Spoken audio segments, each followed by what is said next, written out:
My favorite. It's Judd's Hockey Show.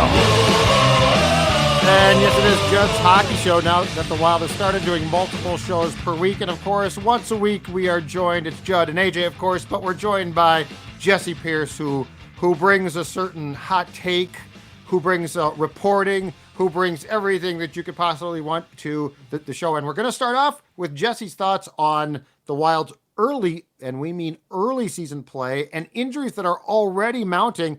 But before we do that, folks, I want to talk to you about, especially you out there who are grill masters. Now, I don't know, Jess, if you are a griller or Mike is, but I'm going to tell you right now, Stoke Barbecue Pellets is a company based and operated right here in our great state. And let's just say this, it is the official barbecue pellet company of JHS. Stoked is the premium pellet, cooks anything you throw on the grill or smoker to delicious perfection. You can find Stoked at all 22 Fratelloni's hardware and garden stores.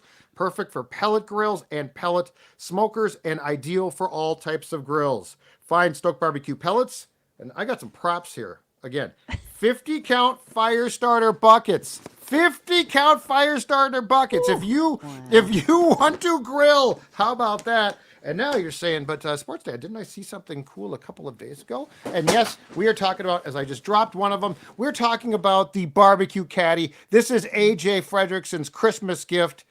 I don't know. List. I think you should go buy it personally. Yeah, but I think I'm going to have to. Perhaps. I'm going to want to use it as soon as I get it. I got to go get it so I can use it now, and then maybe I'll get another. I love it. Again, available at all 22 Fratelloni's hardware and garden stores. Don't go with the big guys. Go with Stoked Barbecue Pellets. All right, Jessi Pierce. The Wild wins the opener against Columbus. They lose in a shootout against Seattle in a game that we both attended, and that I think that they should have won that game for sure. And then they lose in overtime to the Jets in a game they probably should have lost. Philip Gustafsson played great. And now we find out, and this is being recorded on Tuesday afternoon, so they're going to play the Blues tonight. Joel Eriksson Ek, who broke his nose against the Kraken, we thought he'd be back Tuesday night against the Blues. He will not be. Jared Spurgeon, mysteriously, is day-to-day, perhaps. Marcus Johansson, who was hurt against the Kraken but was okay to play on Sunday, looks like he didn't skate. We'll have to wait and see. Your guy, Damon Hunt, the defenseman, has been recalled from Iowa. What are your thoughts on what is going on with this team early in the season? That's one game for Damon Hunt, 1 toward 30. There we go. We love to see it. I mean, you're looking at 4 points in 3 games. So take that for what it is. It's a small sample size. I mean, there are things I've liked in each game, minus the Winnipeg game. I really didn't like much of that. And that's just because that team was absolutely gassed. Like Minnesota came in, they had a late night the night before. I'm not trying to make excuses for them, but it wasn't a good game top to bottom for the Wild. Columbus, it was fine. Seattle, that game should have never gotten into overtime. It definitely should have never gotten to a shootout. Minnesota had that. The difficult thing that I'm having so far, again, in this small 3-game sample size, is the Wild have managed to go out and get the lead and then let the other teams come back. And again, Columbus, not very good. Seattle, not very good. Winnipeg's kind of in that weird hodgepodge, better than I thought they were going to be. But and then you've got another doozy tonight against St. Louis. Joel Eriksson Ek not traveling to St. Louis, as you said, Judd, though he was expected to. It does sound like that's literally just because of probably the pressure that would happen given the broken nose, right? We've all seen. Have you guys seen that 24/7 where I think I forget who it was, one of the Pittsburgh Penguins, and he flew and his face just swelled up like a balloon, and Marc-Andre Fleury's making. Was that Crosby? No, it was Lovejoy. Was it Lovejoy? Ben Lovejoy. It was. I was like, I know it's a Ben Lovejoy. Yeah. So I mean, I imagine something. They told me if I iced it, it would swell. Yeah. Did it swell? And his face is just massive. and Fleury's like, oh yeah, he said that's still his favorite memory ever. So I think that is. I imagine Ek will be back with a bubble of some sort to get that healing. On Saturday, Jared Spurgeon, concerning because we don't know what it is, right? You don't know what's ailing him. It might not be anything related to his season-ending injury last year or the surgery, or it could be. My bigger concern is that it's going to be very much like this all season. It's going to be in and out, in and out. You're going to have some serious time management for Spurgeon if this injury is not fully healed. And that's tough. That's a tough pill to swallow for everybody because he's your captain, because he's a smaller guy. He's going to re-aggravate that injury, and that was something that was of a concern. I mean, Jared Spurgeon did a great job taking care of his body, rehabbing and getting ready, putting the work in to come into the season. And if it is indeed an injury related to that, that is a serious, serious problem. And as far as Marcus Johansson goes, the dude's always hurt, man. I can't stand it. Like, I can't do it. He had a really good 2 games. I really liked the way he was playing, but again, take it for what it's worth, right? So here we go again. I'd be shocked if he played tonight. So it looks like the Wild will go probably with 7D. So I don't know. It's been tough. Again, I'm not been thrilled with them. I'm not super disappointed. It's just been kind of meh. Yeah, that's my thing is I'm not so like because my expectations are so low. Like, I'm not like mad about like, oh my God, that's now the Kraken game you should win. The Jets game, I agree, was ugly, but that team, to your point, Jessi, was just absolutely gassed. The good news is tonight, and hopefully he gets a chance to really play a lot. We do get to see on the second line, assuming Johansson does not play, Liam Ogren on the wing. And I know, he didn't have a great game on Sunday. Well, first of all, it's his first game of the season. Second of all, like they took him off the power play. Like this is the thing I want. Okay. I don't think it's a big ask and I don't think it's like ridiculous. I want kids like this to play. Like I want to find out what do you have? Yeah. Let's start to establish confidence here. So that's a positive, but yeah, I am. It's more fun if they win. Don't get me wrong. It's more fun if they make the playoffs. But if this makes sense, I'm sort of ambivalent to like the whole, well, they should have gotten those 2 points. I mean, at the end of the day, I don't know. I think you nailed it, though, on Spurgeon. This is going to be, it feels like no matter what this is, like it might be nothing. They say day to day, but they also say we're going to find out more when we get back because they're going to come back after this game, which concerns me a bit. But I think you're 100% right. I think no matter what, we are looking at very much he's going to have to be at his size and his age. He's going to have to be managed. You can't turn him loose and just expect, 75 games now. Yeah. And with that too, I mean, you play tonight, you don't play again until Saturday. I expect a lot of probably minutes for that top line. Like Kirill Kaprizov is, I would not be surprised pushing like 25 minutes tonight. Yeah. I think he's going to have a lot of time on the ice. John Hines is probably going to rely on him. I'll be curious to see because now, is it going to be a plug and play with Ogren or will it be maybe you start that way and then already by like late first, early second, we're swapping things up. Maybe they fall behind early just because they do have some holes. And we've seen some shoddy defense already through these first 3 games at times, but maybe they fall behind early and it's like now we got to get that Kaprizov, Rossi, Boldy line going instead of just like connecting them on the power play. We got to generate some offense, and maybe Zuccarello gets relegated to that second line. But Ogren, if he is playing tonight, if Johansson's out, I'm excited to see what he can offer. And I think it was Mike Russo over at The Athletic who said like he talked to him and he was not thrilled with his game the other night, and it was a mix of rust. It was only his 4th NHL game ever, first of the season. Yep. He's expecting to, if assuming he's in the lineup tonight, a little more confident, a little more relaxed, more, just feel more natural in that position. And hopefully we see what we expect out of him, which is a promising young top 6 forward. Mm-hmm. I need to see more from the third line in general. I have been very unimpressed with them, especially you look at some of the chippiness that's happened throughout the course of the game. That's what that line's supposed to be. It's supposed to be a defining line. I thought they played better against the Kraken than they did against the Columbus Blue Jackets, but I'm looking at Marcus Foligno, Murat Huznadinov, and Yakov Trenin, and it's kind of like, are you out there? Or what are we doing here? It's very odd. Again, that's the one line that has some size, the one line that can set a tone, that can have an identity, and they've been mostly absent. Again, I think against Seattle, they looked much better, but they disappeared against Winnipeg again. So tonight, I need that line to really step up just to balance things a little bit more for Minnesota. Mm-hmm. I know it's been 3 games. Is it too early for me to say that I'm just not thrilled with Yakov Trenin? I'm not. I haven't been impressed by him at all. I've thought that, but I haven't said it yet. I know he's new to the team. He's probably getting used to things, but just going up the ice, the guy looks like he's skating in sand. He's very aloof. Very aloof. Unhitch the wagon, buddy. Let's get the motor churning. Let's not just pick on him. The line looks like. I mean, Hustadinov was there on Sunday, right? He played the third line center on Sunday. Mhm. And he had a like one play where he brings some blasted speed. ahead. Yeah, he blasted ahead of both of his wingers, got into the zone and was like, I guess I have to drive to the net here on my own.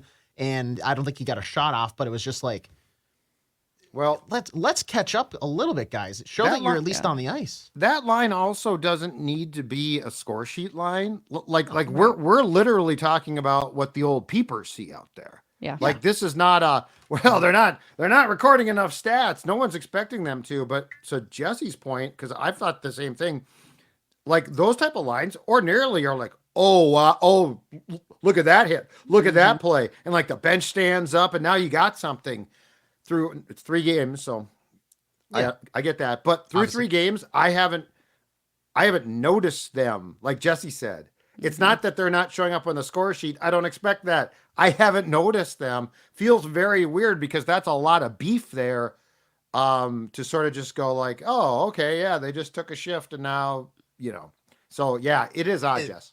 And the one time I feel like I did notice them was against Seattle when Foligno had 7 hits. He Foligno, recorded yeah. 7 hits.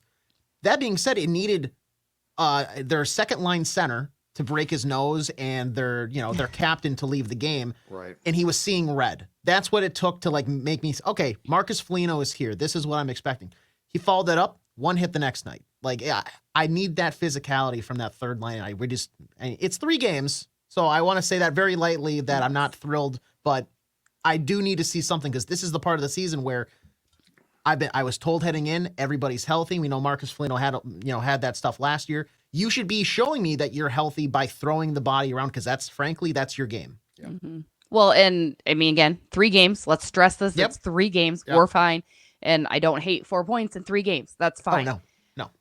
I do have questions about the depth of this team then. And it's being tested very early on. But again, you look at that first night against Columbus. You only had 1 line buzzing. You had the second line.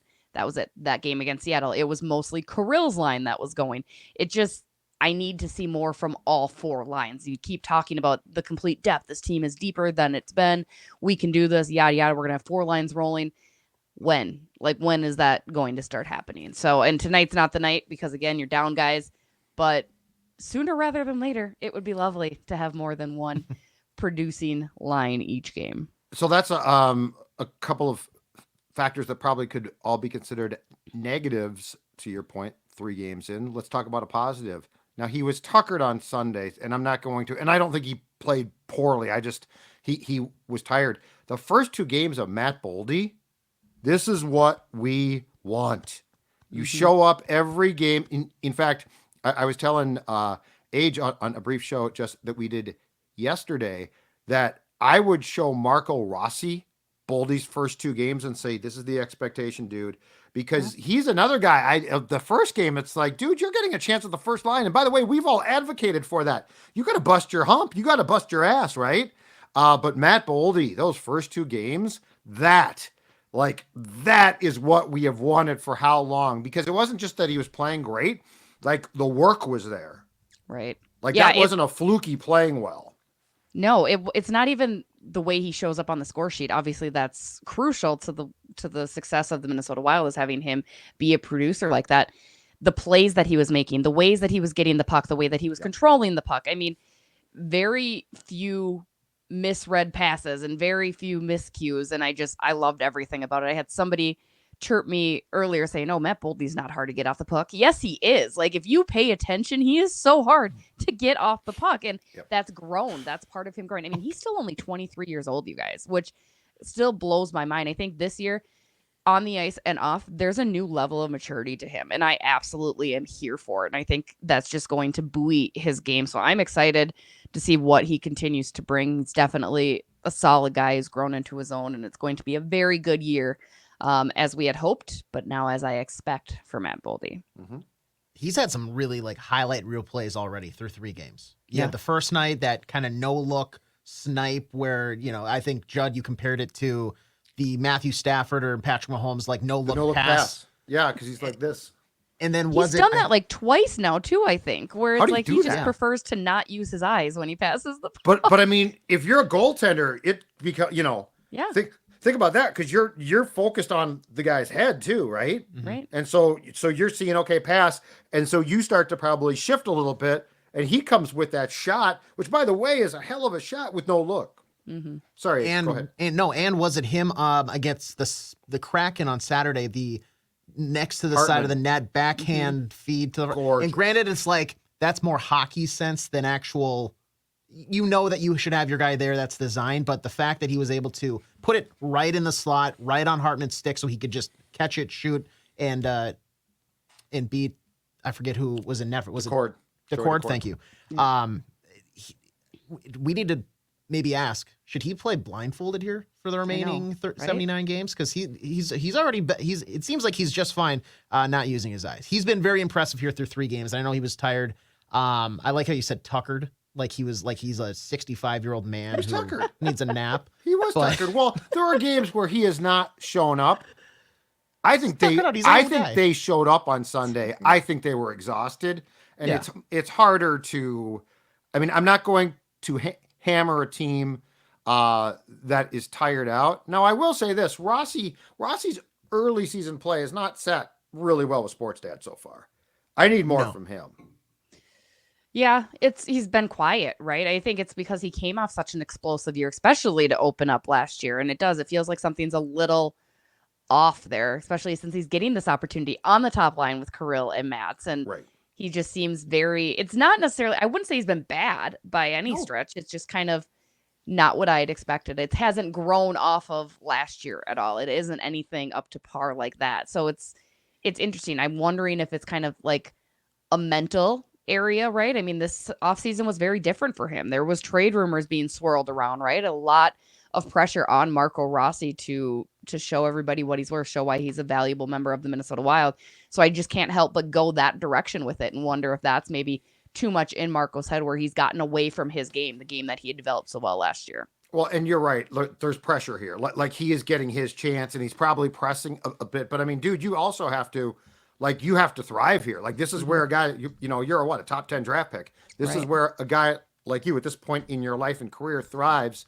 I will say this in watching, and we've all watched this sport for a long time and love it. But I think I've come up with a new Zulgadian stat that I don't know how we quantify it, but we can quantify everything now, because I feel like our conversations and, hockey fans complain about, well, how do you know this and how do you know that? And everybody tries hard, right? And you're like, well, not all the time. Not all the time. Here's my new stat.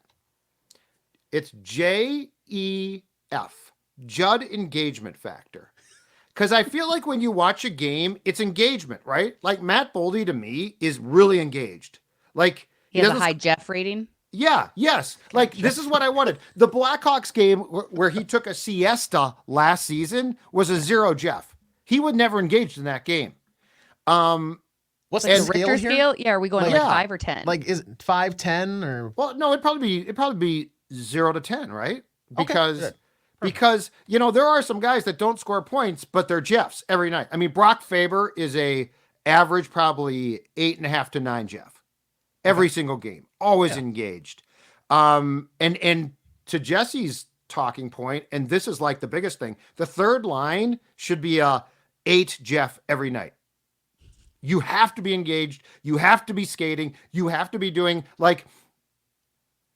Marcus Foligno. And by the way, if one guy on that line is a high Jeff, that doesn't really count, because I need that entire line engaged for the entire game. Like everybody, like Trenton has to be engaged. Like that's how those lines work, right? Like it can't be like, well, Marcus Foligno played a great game. The rest of the line didn't really care. But I feel like that's the thing that I need to see more of. And like with Boldy, I feel like we're seeing that, right? Eriksson Ek, incredibly high Jeff. Yeah. Like when's the last time that you watched an entire game and were like, well, 14 looked like he didn't give a damn? I can't remember. I don't think I've ever seen that. No, he's sitting around like a 9 on a nightly basis. Yeah. Right. Yeah. But I mean, dude was going to things... try to play with a broken nose again today. Like he would have. I bet you if they let him. He came out for a shift. He came out for a shift with a broken leg in the playoffs. His leg was broken. My Jeff goes to 11 because it's one more. Okay. You're turning the Jeff. Who's got that? 11? So who's got that Jeff? Give me Eriksson an 11 Ek would Jeff. be an 11. I think Eriksson Ek, Kirill Kaprizov's an 11. He's always engaged. Although Sunday, that's the first time I have ever seen him exhausted. look so exhausted. And I don't blame him. I'm not saying he was being double shifted. That's where it's like tonight, luckily they've had that time off, but he's going to get 25, 26 minutes. How about his partial breakaway where he gave up? That's too strong. He stopped and tried to pass because he didn't have anything. I've never seen that before. Yeah. Tank was empty. It really was. Yeah. But yes, his Jeff is high. Do we want to dive into like low Jeffs right now, or do you want to? I don't want to get too negative. Well, you could dive into that, or goaltending. With the way Gus is playing, are we now done for now? Are we done? Are we going to send Jesper? Really have him go to Des Moines and just play there because Gustafsson has played well. Now they could trade him. I don't know what they're going to do there. But it feels like with the way things are trending now, Jess, with guys going up and down and salary cap problems, if you're not going to play him, it feels like Wallstedt would be better served to, at least for now, just play in the American Hockey League and quit this shuttle.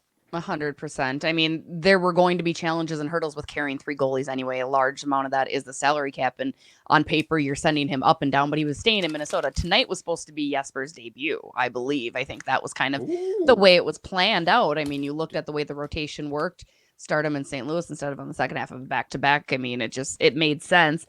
And Philip Gustafsson has been playing very well. I've been very surprised. He's looked solid. I trust him more than Marc-Andre Fleury, given the sample size that we have.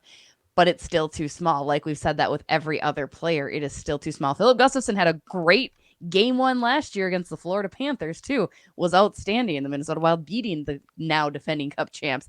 I need to see more of that consistently, I think. And so tonight will be another pretty good test because St. Louis is hungry and looking to assert themselves as a team, which sad, poor guys. But yeah, I just watch out. I know they might win tonight. They might. They're tough, right? They're tough. Yeah. They're at home. Scrappy. Good on them. But yeah, you have to consider Jesper and how this is going to affect him as a player too, right? I always go back again to the mental aspect. You look at Philip Gustafsson, for instance, plays fantastic in your opening night on Thursday, finds himself in the press box on Saturday because you have to get Jesper in the backup position. So that's also something they need to figure out sooner rather than later. There are so many different reasons that carrying 3 goaltenders is very uncommon, and this is one of them. This is the problem that it creates, and it's a good problem if you look at it from the perspective of, hey, we have goalies that we're starting to trust a little bit more, Philip Gustafsson being one. But yeah, I think you look at maybe after Saturday and say, hey, we are going to go with Gus. We have made this decision. This is who it is, because we're getting into the start of the season already where it's every other night they have games and now travel too. So you're going to have to figure it out. Mm-hmm. Yeah, and if they keep having guys kind of drop like flies like this, and maybe he keeps looking good in net, but they don't, win games. Maybe they get to an overtime frame, and then it's just like, okay, we can't handle it right now. How much does a good goaltender, like a well-playing goaltender with a high Jeff score, do for your team? Like that's where I would say maybe you keep exploring those types of trades or something along those lines.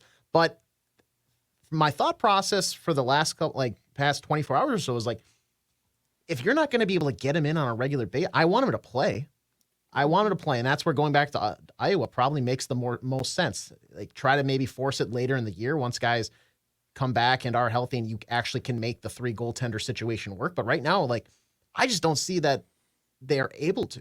You're making reassignments and recalls, it seems like, every other day, and he's going to Iowa. No, he's not. He's sitting in his apartment because he knows he's coming back 8 hours later. But I at least want him to play. I don't want him just sitting there throwing the jersey on and just, hey, I'm here for the dog and pony show. I want him to get in-game action. That's the biggest thing. Yeah, I agree completely. And he's also like, here's my thing too, is if you feel that he is prepared to play here and yet you can't find room, I'm going to continue to say this. I think you ride Gus, and if Gus plays great, you trade Gus. Like, if Wallstedt has to play, because you could find a backup for him next year. I do think it would be, and we're a long way from this being a problem, I do think it would be malpractice to have him at Iowa for the majority of the season and still be a little bit uncertain, and he's your opening night goaltender next year. So I'd far prefer to find out about guys this season. I think this is the year to do that. So it depends on what the intentions are. And the nice thing with Gus is, because I take it that Bill Guerin tried to trade him in the spring and summer, right, Jessi? Mm-hmm. And he probably got offered a bag of pucks back. You know, if he's playing well, you're going to have teams desperate now. I mean, I don't know that the Avalanche can cash in their ticket, but Georgiev can't stop a beach ball right now. I watched him last night. They picked up Capo Kakinen on waivers. That's my point. Earlier this week, right? That's my point. You know, I would much prefer to have the Gus bus than Capo. But, like, you know, and we don't know. The Canucks, same thing. Like the Canucks, Demko went on this road trip, but I mean, he's got some weird injury no one's heard of or that hockey players don't have. So I think that there's an opportunity here to trade Gus, and I get pushback on why would you want to trade him? Because this isn't really your season, and I want Wallstedt to play, but he's got to play somewhere. Like you can't. And this road trip is not the time to pull this stunt. I would send him down now and really play him. You're on a 7-game trip. You're going to come back here. You're going to leave again. Like if you're going to play this game, do it when you're at home. Yep. You know, let the kid play when you're not here. Because what are you going to have him do? Take a trip to Florida now? Hey, come join us in Florida, kid. To me, it doesn't really work out well. Well, especially depending on what these injuries look like. If Ecker is more serious, if Marcus Johansson is more seriously injured too, you need another forward recalled. So it's like you're going to keep Jesper down anyway. It just makes more sense, as you guys said, to get him on those games. They're back here November 1st and have some home games then. Figure it out then, I guess, would be fine.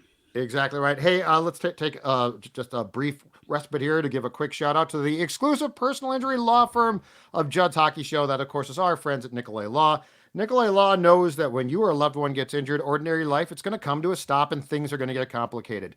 During that time, insurance companies, they're going to pressure you. They don't care if you get better. They don't care if your bills are piling up. And they don't care that you may not be able to work. But you know who does? Russ and his team at Nicolay Law, who do such an outstanding job. They've seen every play the insurance companies have, and they'll make sure you get the compensation you deserve after an accident. So if you've been injured, get Minnesota's local award-winning injury lawyers. Get Nicolay. Start your path to winning now as Russ goes through the tunnel there at US Bank Stadium. Your path to winning starts at nicolaylaw.com. That's NICOLET law.com. Or give them a call, 1-855-NICOLAY, 1-855-NICOLET. And AJ, if you can throw the spot up there, because I want to tell you about Purple Daily Unplugged. That's right, our second one at Padres, Monday, October 21st. So this coming Monday, 5 to 7 p.m. It's going to be a great time. Padres is a great place. All attendees are going to get, as you can see if you are watching us, a free pint glass and one free Padres beer. Must be 21 to attend. You also must register. It's a ticketed event, but there's no charge. Just go to scorenorth.com/unplugged, scorenorth.com/unplugged. There are a few spaces left. Come out, join us. We'll do a podcast, take your questions, talk some football, and cheer some of the delicious Padres beer, because I'm going to tell you right now, if I could pull us back up on the screen, Age. That's right. I was enjoying one of the Reds last night while watching the football game, and the Avs lose again. Boy, do they look bad. All right. Final thoughts. How much has this rash of injuries, Jessi Pierce, affected your opinion of what can be accomplished on this road trip, if at all? Yeah. I mean, it was going to be a tough road trip anyway, right? Just in general, it was going to be not the easiest. Doesn't help. But if you get Ecker back on Saturday, if Marcus Johansson isn't as serious, or if Liam Ogren steps up and finally finds his way too, then even having JoJo out of the lineup wouldn't hurt me nearly as much. I think it probably stays the same though, because again, my expectations have kind of been medium level for this team, and I'm okay with that. I like that they're still able to eke out those points. If they can continue to do that, that'll be fine. I would like them to hold a lead once in a while on this road trip, but otherwise, I'm not hitting the concern button or panic alarm just yet. It'll be fine. I look forward to finding out what's wrong with Jared Spurgeon, though. Agreed on all those. Age, what do you think? Yeah, biggest thing is, just because I've noticed this mainly in the Kraken game, like if you take a lead, don't leave your foot off the gas. Like keep pressing down because it seemed like it was just quick answers back to back. Don't let a team creep back in because every point that you could get on this road trip is so important. That first month is just so important. And if you would have told me that like through the first 3 games, hey, you know, you had 4 points from 3 games, 2 wins and a loss, whatever. Obviously, they haven't lost regulation yet, but I would have been thrilled. I'm happy with this right now. You have to get some points. Like tonight, the St. Louis Blues, you should at least get a point. I know you're on the road, and I know you're down some guys, but with those missing pieces, this is still a team that you should be able to get a point against, whether or not you have, you know, Marcus Johansson, whether or not you have Joel Eriksson Ek in the middle. You should be able to get a point here tonight. It's just about making sure that when you take a lead, you just don't immediately give it up. If they earn it back late in the game, I understand that, but it seems like there's a steep drop-off as soon as that goal horn sounds for the Wild. For the next couple minimally, minutes, I want to see Fleury and Binnington just have a go. Well, they didn't let him. They didn't let him. It's the worst thing ever. Those stupid linesmen. They wanted to go. Fleury wanted it because like you said at the time, it's the one thing lacking from a Hall of Fame resume was a goalie fight. He skated all the way down. My God, the man's like 74 years old. He comes all the way down the ice, and they don't let them fight based on what? And nobody likes Jordan Binnington. Nobody likes him. Even St. Louis fans don't like him. And Fleury wanted to fight, and it was going to be fantastic. So Spurgeon being out concerns me just for him. Like it's just unfortunate. Johansson being out, if he is out, does not concern me at all because I actually like the fact that Ogren, good or bad, is going to get a chance to play. The one thing is Ek. I think you're sort of sunk without him. He's your face-off guy. He's your heart and soul. Like, I mean, arguably, he is a captain. Like, he is that important. You know, Matt Boldy doesn't take the face-off that results in the Scheifele goal on Sunday because they didn't want Hartman to take it if Ek is healthy, right? Ek takes that, and he at least ties the puck up. It never gets back to Scheifele. Horn sounds. That's the one. Now, we could debate if it matters a lot if they get these points or not. That's almost a separate conversation. But this team is just so much more because he's such a high Jeff, so much more enjoyable to watch with 14. Jessi gave him an 11 Jeff, and I don't disagree with her. Mine are called Jeffs, but it's Jessi engagement factor. Oh, you can change it all you want. I didn't copyright it. That's filler. Yeah, it's Jessi. Remember, Jeff's mine goes too. to 11. He gets an 11. He gets an 11. How many 11s are on this team, Jessi? 2. Because again, I don't know. Brock's up there. Brock is up there. But Yeah, Brock would be. Brock is up there. Brock might be an 11. He's 11, close. Jeff. And Kirill. Kirill does work his ass off. He does always. Like, Like I said, it was so weird to me. Like it was almost concerning. I was like, he's tired. Like he's such a cyborg. And we always call Ek a cyborg, right? I think Kirill's very similar to that a little bit. But I mean, Eriksson Ek. He's talented. Don't get me wrong, but he works so hard. So hard. Kirill works his ass off, but he's so talented. Like if Ek had stopped, you wouldn't have gasped. No, right. I mean, when Kirill stopped, I was like, at first I'm like, is that idiot trying to pass to Zuccarello? And then I'm like, no, he's that tired. Never seen that before from him. Never seen that. It was weird. Before. It was weird. Like he literally was like, I can't. How often has that dude said I can't? So anyway.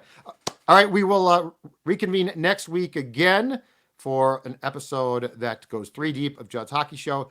Jessi Pierce, check her workout, of course, covers the Wild for the NHL.com site. Also, Bardown Beauties, a very popular podcast. She will be issuing her Jeff grades on that show, I'm sure. AJ Fredrickson, Zulgad, we'll see you later.